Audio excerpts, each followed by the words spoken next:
I'm gonna do two poems. The first one is called Waterfalls. When I wake up in the morning, I have to face myself. All the wrongdoings, pain caused and suffered is reflected back at me in the mirror. All that remains, the sliver of myself lost out here in the trees. I'm trying to be as free as the raindrops of the streams, rushing over a steep rift to find the calm of the seven seas. I can hear their screams. They are mine. Out here in the trees, my sincerity is the deepest. Here the true part of me lies waiting to be resurrected. All the hostility exemplified by flashing cameras is looking for cessation. I just want to be free, to be me. Let the genius in me take off toward futuristic things I thought I'd never see. Find a resting place after fleeing the torrential currents of my former strife. I want to be free enough to chase myself as I find waterfalls below the equator. Outside of that place that birthed me, then vilified me without knowing the conflicts that haunt me. I want to be free, like the cold droplets from a waterfall, finding their place out there after free falling into tranquility. Thank you.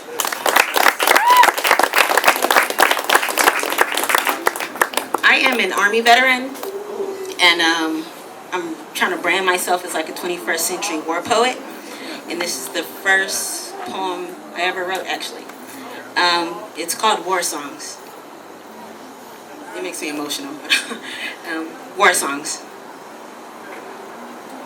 When I turn on the radio and hear a war song thanking me and my fellow warriors for a job well done, as innocent as it may be, I am filled with tears, not tears of joy, but of pain, excruciating pain that punches me in the chest, pain that stems from those horrific thoughts I have when a thank you war song reminds me of all the friends I have lost, and my heart begins to palpitate. See, I'm reminded of the daily fighting, dodging milli bullets, the ducking for cover from an incoming mortar. I'm reminded of all the little kids who've been killed, some of them innocently, some as enemies. I'm reminded of the strides I have taken to not be afraid of children who want nothing more than to shake a soldier's hand. See, I'm not trying to put a damper on thank you war songs, but when I hear one, I find myself crying because images in my head burst together then fall apart like a kaleidoscope. But not the kaleidoscope you're thinking about in that good geometric way. See, images of blood and guts bounce and collide off each other, awakening my other senses that won't let me forget the stench of charred flesh, the way my comrades' body parts felt in my hands, the screams of women, men, children, and my fellow soldiers alike, the way the dirt tasted when it splattered on my teeth after that IED exploded and I was thrown to the dirt. See, I'm not trying to put a damper on thank you war songs, but when I hear one, I find myself crying because I'm reminded of the many women and men I've had to watch transition from this world into the next, offering comfort, but nothing more. I could not help them in their last hour. I could do nothing about being sent to war.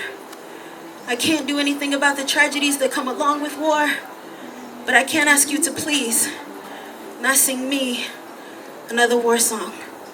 Thank you.